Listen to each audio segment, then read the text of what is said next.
Pardon may be granted Frenchy. New York World, October 4, 1897.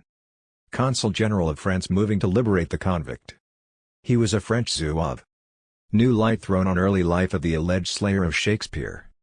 A different man from the craven creature who was sentenced for life. Protests his innocence. In broken English he, for the first time, tells of the old crime and of his conviction. To His Excellency, Frank S. Black, Governor of the State of New York, Albany, New York.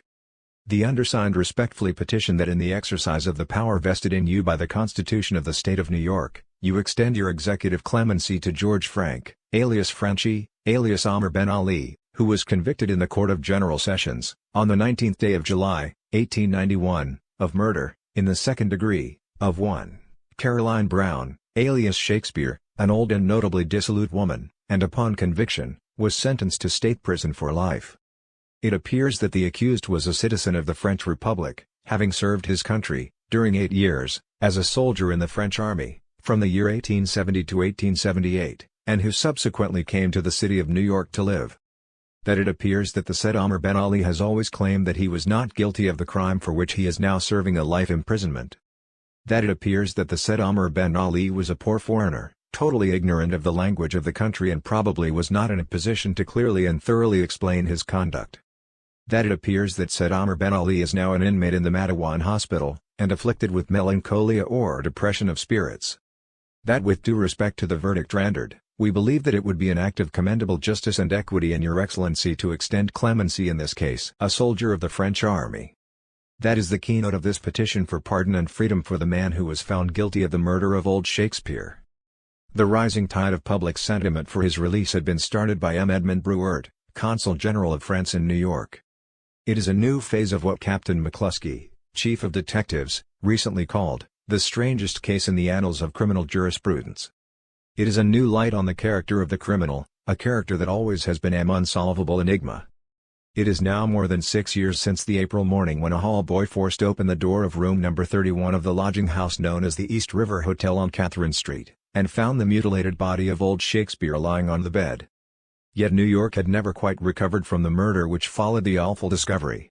With the murder came the question, who was the murderer? There are many people living in Greater New York today who are of the opinion that no satisfactory answer has ever been given to that question. Burns arrests Frenchy. Police Inspector Thomas J. Burns was all-powerful in those days. Only a short time after the finding of old Shakespeare's body, Burns' detectives had locked up in the Oak Street station a specimen of humanity, whom a few dissolute women called George Frank, but who was generally known in the dives along the East River by the name of Frenchy. That is the murderer, Burns said at the time, and he says so yet. In all the long wearisome trial that followed, a far more potent factor in Frenchy's conviction than the many pages of expert and detective testimony was the appearance and bearing of Frenchy himself. There are a dozen detectives at police headquarters today who played an important part in his capture and in his trial. They will all tell you that Frenchy was the most depraved-looking criminal ever tried in a New York courtroom. He looked his part. He was accused of being one of the greatest criminals of the century, and no one who saw him crouching by the side of his counsel during the trial could doubt the truth of the accusation. More ape than man. He seemed more like a villainous sort of an ape than like a man. He was ungainly, stoop-shouldered, and nervous. His face was drawn and contorted. His eyes small and restless. He crouched rather than sat in his chair on the witness stand. Filthy in his personal appearance, his long fingernails played an important part in the testimony and looked like the claws of an animal. A trembling, craven wretch who spoke the dregs of 4 languages, but could not make himself understood in any one of them, without ordinary intelligence and without a friend. That was Frenchy, who was tried in the Court of General Sessions in 1891 and sent for the remainder of his natural life in state prison. But there is another Frenchy, almost as different as Dr. Jekyll was from Mr. Hyde. Frenchy's history before he came to New York was scarcely mentioned at the trial. Detectives have always referred to him as an Arab. Frenchy himself was never able to tell exactly from what country he came. It was Africa North was about all that could ever be got out of him on that subject. He did tell some of the men who questioned him more closely on that subject that he was a French citizen and that he loved French. An inquiry from France. About 4 months ago, M. Bruert received from Algiers a letter from a French notary, asking for information about one Amer Ben Ali, who had been imprisoned in this country on a charge of murder. Amer Ben Ali, The letter said, had a wife and 2 children and was a member of an influential family who lived far in the interior of Algeria. He was a loyal citizen of France and had served with distinction as a member of the foreign legation in Algiers for 8 years. He had left the army, because 2 wounds which he received in battle with the Arabs had incapacitated him for further service. M. Brewer at once began a careful investigation of the life of Frenchy, and the petition is the result. He has retained Mr. Ovide Robillard, of No. 25 Pine Street, as counsel in the case. Yesterday afternoon, M. Robillard visited the Matteawan Insane Asylum to have a talk with Frenchy about his own case. A world reporter accompanied him. It was in the little supervisor's office in the hospital that the interview took place. Superintendent Allison was present most of the time. Frenchy of today, a new man. "This is Frenchy," said Supervisor W. H. Sambells, as the 2 men entered the office. It would be difficult to imagine a more complete change in any man than there is between Frenchy of 6 years ago and the man now confined in the Matteawan Asylum. Frenchy today is a slender, bright-looking man of apparently 35 years old. His clothes are rough, as most prison clothes are, and to not fit him, but they are scrupulously neat. His cheap brogan shoes were blackened until they looked like patent leather. He was clean-shaven and his thin black hair was parted in the middle. His hands, of which columns have been written, are now soft and white, his nails short and well-trimmed. His gaze is steady now, and anyone who saw Frenchy without knowing his past would pronounce him a happy-go-lucky, ignorant foreigner who is imprisoned for some slight misdemeanor. "Frenchy, this is Mr. Robillard. He comes from the French consul and is going to help you," said the supervisor kindly. Frenchy's face underwent a change at once. "Ah," he said, "a man of France, that is different. I can trust him." Down went one of his hands into the inner breast pocket of his coat. He brought out one of the strangest scrapbooks that any man has ever collected. "A wonderful scrapbook. A wonderful scrapbook." Superintendent Allison says that in all his years of experience with criminals he had never seen such a strange collection. Besides his prison clothes, this is Frenchy's only worldly possession. He values it very highly and shows it to only a very few people. It is a little book, about 6 inches square and 2 inches thick, made entirely by Frenchy's hands. The 2 rough pieces of pasteboard in which it is bound have been covered with a sort of crazy quilt of bits of silk ribbon. The back and clasp are pieces of old black neckties that Frenchy has embroidered. The book has more than 300 pages. It contains newspaper clippings about Frenchy's own case and Jack the Ripper murders. But that is not all. There are pictures cut from foreign newspapers and magazines. Pictures of France and Africa. Pictures of French officers in the Foreign Legion, African dervishes, and Paris actors. Between every 3rd or 4th page, there are pressed flowers and leaves, for, as everyone at the asylum will tell you, Frenchy loves flowers. He uses these pressed flowers as bookmarks when he wants to find a certain picture or clipping. When he wanted to describe Governor Flower's visit to him at Auburn, he turned to a page in front of which was a wild rose. "The rose is my hope for pardon," he said. Mr. Robillard asked a few questions in French, but Frenchy's answers were incomprehensible. He speaks a jargon of Paris slang and Bedouin French that Mr. Robillard could not understand. Converses in English. "English is better," said Frenchy, with a smile. "Me speak English now, me talk only English, I study hard to understand English." And during the 6 years that have passed since the crime, Frenchy must indeed have studied hard. His command of English is far better than that of the average fruit peddler on Park Row. He understands almost everything that is said to him. His accent is only peculiar. "Frenchy, to what country do you belong?" Mr. Robillard began. Were you ever in the French army?" "Yes, for 8 years as a zouave in the Foreign Legion." "Tell me about it." Frenchy's face was beginning to light up in a strange and interested way. The supervisor, who had seen him daily for years, looked at him curiously. Frenchy's small eyes sparkled. He threw his head back and looked through the open window to the asylum courtyard. He smiled. It was a half-sad, half-wistful but an intensely interesting smile.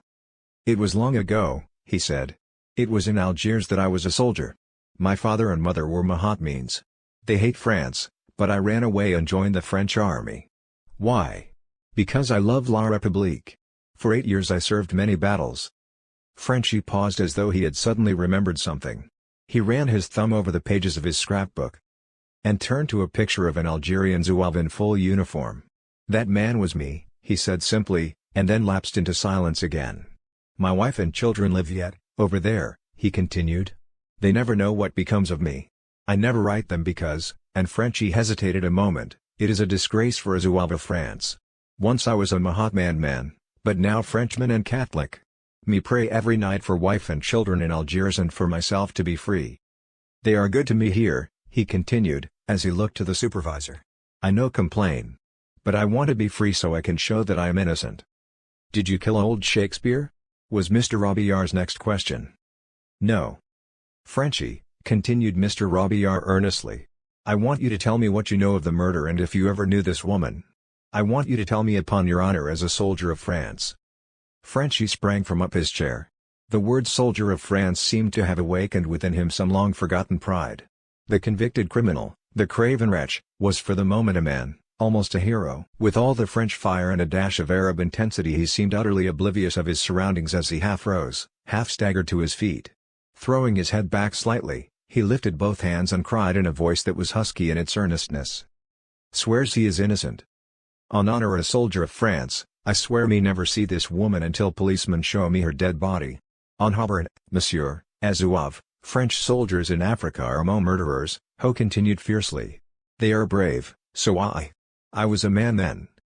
Frenchie pulled up his left trousers leg and showed an ugly round scar, about 3 inches above his ankle. "An Arab bullet do that," he said. "I wish I had died for France then." His face was flushed and excited. It had been a wonderfully dramatic scene, but it was all over. The French soldier was a criminal and convict again. He told about his life in this country, how he had saved a little money, expecting to bring his wife and children to live with him in Brooklyn. Then he told his story of the crime. He went to the hotel, he said, alone. He was given room number 33, for which he had paid 25 cents. The room next to him was occupied by some carousers, who made so much noise that it would have been impossible for him to have heard anything that took place across the hall in the room where old Shakespeare was murdered. "The sun came out bright in the morning," he said. "Every Algerian man rises with the sun. I got up at 5:30. I went to store to get tobacco. Policeman comes to me there and says something to me. I do not understand, and then more policemen and then the Oak Street station. There, a man who speaks French, asked me if I murdered old Shakespeare. I say I never heard of her. If I was guilty," Frenchie continued, his eyes flashing again, "why did I not run away? Men who murder women run away, but a French Zouave stay, he is innocent. There should have been blood in my room and blood on my doorknob," he cried, springing up and taking hold of the knob of the office door as though there was blood on it, "but they found none." "Was not some blood found under your fingernails?" Mr. Robillard asked. "Yes," Frenchie replied, "it was this way." He settled himself in his chair. His expression became wild and haggard. It was the only time during the entire interview when he looked like the Frenchie of the trial. "One policeman," he said, "hold my right arm against my breast so, another one holds my left hand up over my head so, then he takes a thing with a sharp point, and Frenchie drew a needle from under the lapel of his coat and rubs it under my fingernails and pinches the end of my finger. There is blood. At the trial the fingernail blood was not hers, it was mine. Why did you not say anything about this at your trial?" "Because I no understand English. I was fooled then. If I could only be tried again." And Frenchie shook his head sadly. "What would you do if you were liberated?" said Mr. Robillard. "Go back to family in Algiers," was the quick reply. "If I could get money, if not I am honest man in New York." "Goodbye," he said, as he kissed his lawyer's hand in the parting. "You are the first friend who has come to see me in 6 years. What I have said is a soldier of France." And they led Frenchie away. "He is the pet of the asylum," said Superintendent Allison, as he looked after Frenchie's form as it disappeared down the corridor. "He is always docile and obedient. From the first I have taken great interest in him and gave him one of the easiest positions in the asylum, that of a dishwasher in the scullery. He is a strange man, with marked peculiarities, but at the present time he is not insane. Brooding over his condition in Auburn and Sing Sing brought on a state of melancholy from which he suffered when he was brought here, but he has recovered from it and is one of the happiest and most light-hearted of our patients. I am convinced," said Consul Bruert, "that Frenchie is the victim of circumstances and that he is an innocent man. I am having several hundred copies of the petition printed, and expect in a few weeks to place them in public places throughout the city.